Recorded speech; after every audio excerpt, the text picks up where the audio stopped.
ನಮಸ್ತೆ ಸ್ನೇಹಿತರೆ, ವಿಜಿ ಶ್ಲೋಕ ಚಾನೆಲ್ಗೆ ನಿಮಗೆಲ್ಲ ಸ್ವಾಗತ. ಮಳೆಗಾಲದಲ್ಲಿ ತುಂಬ ಹವಾಮಾನ ಬದಲಾಗುತ್ತಲೇ ಇರ್ತದೆ.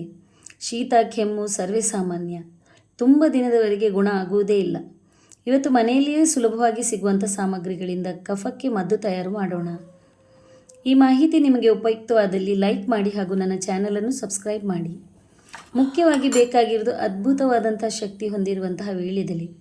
ಈ ವೀಳ್ಯದೆಲೆ ಶೀತ ಕೆಮ್ಮು ಕಫಕ್ಕೆ ರಾಮಬಾಣ. ಊಟದ ಬಳಿಕ ವೀಳ್ಯದೆಲೆಯನ್ನು ತಿನ್ನುವುದರಿಂದ ಜೀರ್ಣಶಕ್ತಿ ಹೆಚ್ಚಾಗುತ್ತದೆ.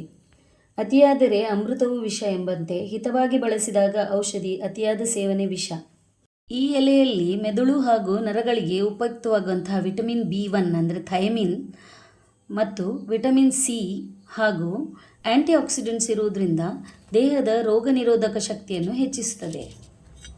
ಬೇಕಾಗುವ ಸಾಮಗ್ರಿಗಳು: 2 ವೀಳ್ಯದೆಲೆ, ಶುಂಠಿ ಅರ್ಧ ಇಂಚ್, ಬೆಳ್ಳುಳ್ಳಿ 3-4 ಎಸಳು, 1 ಚಮಚ ಕಾಳುಮೆಣಸು, 2 ಲವಂಗ, 1 ಏಲಕ್ಕಿ ಹಾಗೂ 1 ನೀರುಳ್ಳಿ.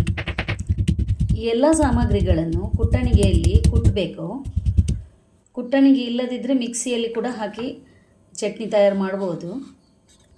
ಈಗ ಚಟ್ನಿ ತಯಾರಾಗಿದೆ. ಸೋಸಣಿಗೆ ತಗೊಂಡು ಇದರಿಂದ ರಸ ತೆಗಿಬೇಕು. ಮಿಕ್ಸಿಯಿಂದ ಸೋಸಣಿಗೆಗೆ ಚಟ್ನಿಯನ್ನು ಟ್ರಾನ್ಸ್ಫರ್ ಮಾಡೋಣ ಹಾಗೂ ಚಮಚದ ಸಹಾಯದಿಂದ ಒತ್ತಿ ರಸವನ್ನು ತೆಗಿಬೇಕು.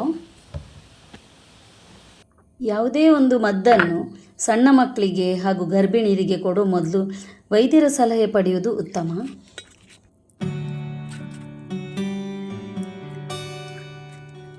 ಮುಂಚಿನ ಕಾಲದಲ್ಲಿ ವೀಳ್ಯದೆಲೆಯನ್ನು ಹೆಚ್ಚಾಗಿ ಉಪಯೋಗಿಸ್ತಿದ್ರು. ಇದರಲ್ಲಿ ಅಯೋಡಿನ್ ಕೂಡ ಇರೋದ್ರಿಂದ ಹಿಂದಿನ ಕಾಲದಲ್ಲಿ ಥೈರಾಯ್ಡ್ ಸಮಸ್ಯೆ ಕೂಡ ಇರ್ತಾ ಇರಲಿಲ್ಲ.